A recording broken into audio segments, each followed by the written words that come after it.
Olá, sejam todos bem-vindos a mais uma aula de língua portuguesa com o professor Jacinto sobre o gênero poema.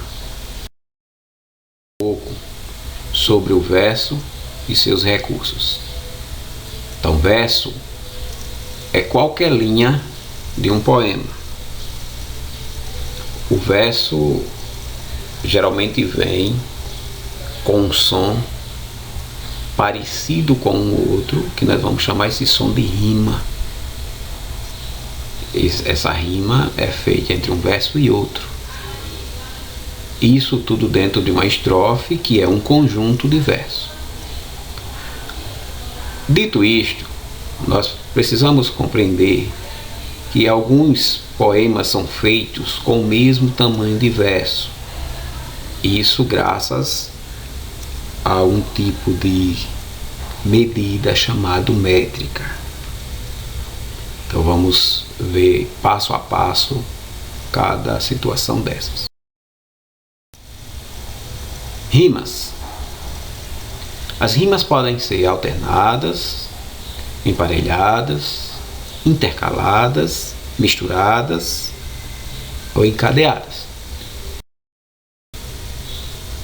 De rimas alternadas. O meu amor não tem importância nenhuma, não tem o peso nem de uma rosa de espuma. Isso é um poema de Cecília Meirelles. Veja, o primeiro verso rima com o terceiro. O segundo verso rima com o quarto. A primeira rima eu chamo de A, a segunda rima eu chamo de B. Então a primeira rima ela se repete no terceiro. A segunda rima se repete na quarta. Então eu vou chamar esse verso ou esse poema com uma rima AB.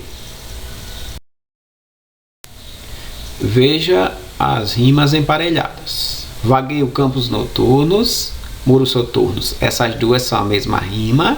Olha agora, paredes de solidão sufocam minha canção. Essas duas também são parecidas, solidão e canção. Eu chamo de B.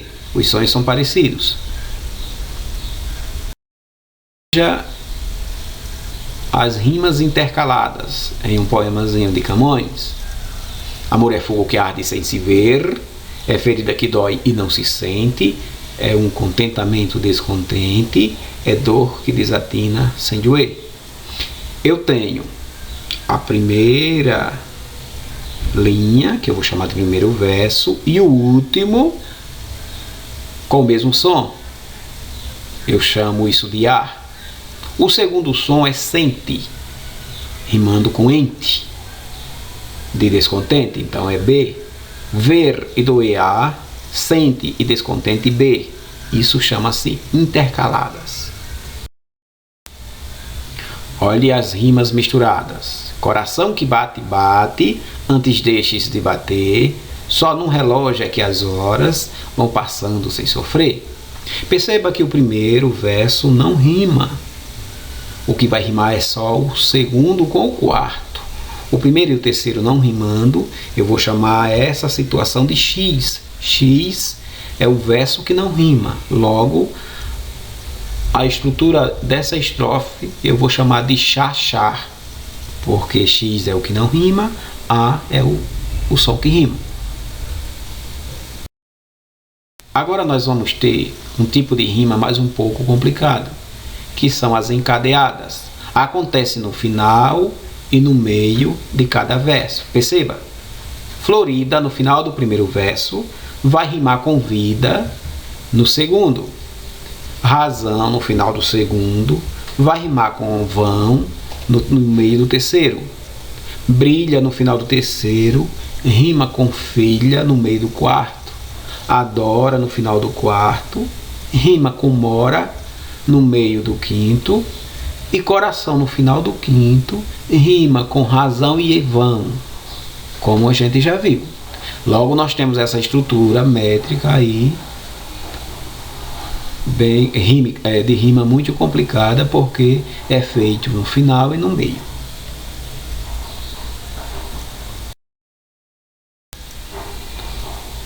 várias estrofes.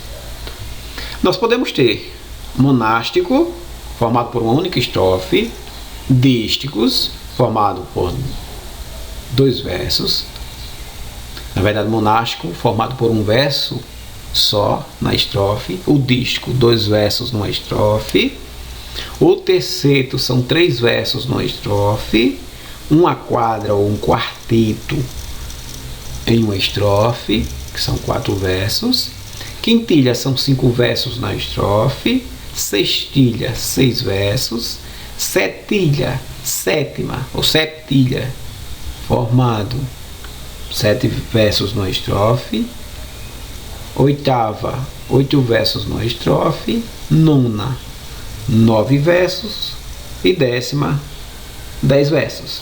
Se nós tivermos mais que 10, nós teremos versos irregulares ou uma estrofe irregular, conforme que você está vendo aí. Vou falar um pouco sobre a métrica, que é a medida dos versos em cada poema. Então a métrica nós vamos ver fazendo aqueles belíssimos traços. Em gramática nós separamos as sílabas dessa forma.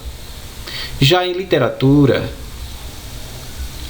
as sílabas são menores, porque os sons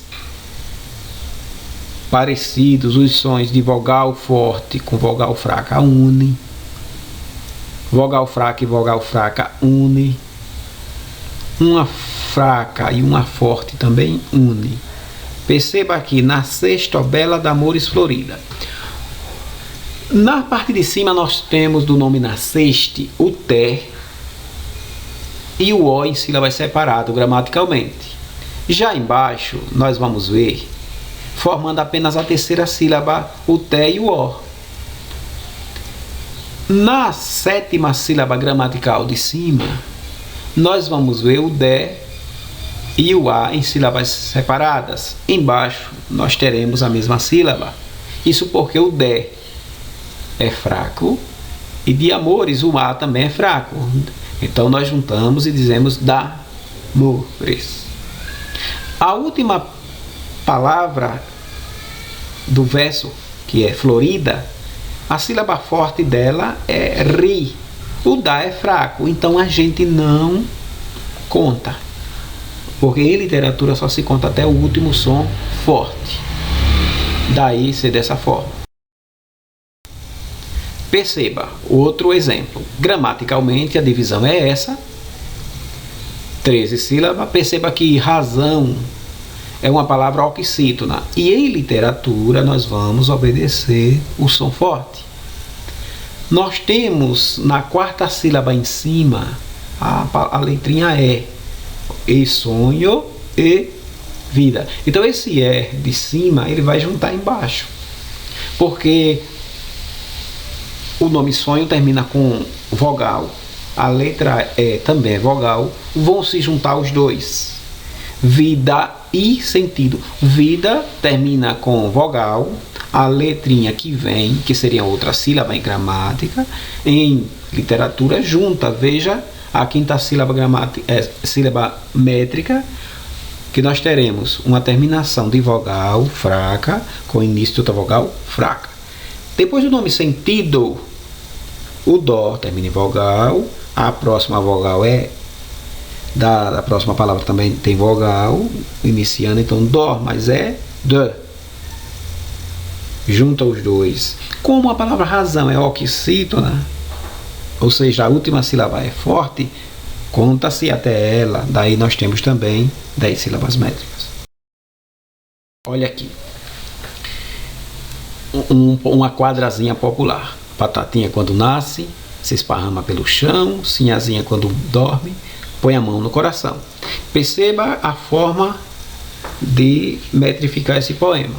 Na segunda linha nós iniciamos se esparrama. Ao lermos, dizemos se esparrama.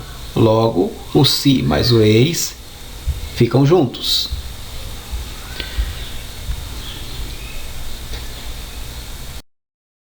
Perceba agora um poema de literatura de cordel de um poeta paraibano, José Francisco Soares, que a dupla Caju e Castanha cantou com suas emboladas. Lampião ganhou um turno, Satanás outro também, domingo que se passou, empataram 100 a 100. Agora a melhor de 3 vai ser domingo que vem. Perceba que na primeira linha o nome turno não rima com ninguém, eu chamo de X. Passou não rima, eu chamo de X. 3 não rima, eu chamo de X. A única rima que há é de também, sem e vem. Logo, nós temos um esquema de rima chamado chá, chá, chá. Conforme eu havia dito, esse é um esquema muito característico da literatura de cordel. Quando nós vamos para a métrica, nós vamos perceber que esse é um poema com 7 sílabas métricas apenas. Isso porque, na maioria das vezes, nós dizemos muitas palavras no dia a dia com 7 sílabas métricas, ou muitas frases. E a literatura de cordel, como é uma literatura popular, vai trabalhar muito essa questão do dia a dia. Então, eu espero que vocês tenham compreendido um pouco sobre essa questão de métrica. Até uma próxima aula, na sequência desse assunto.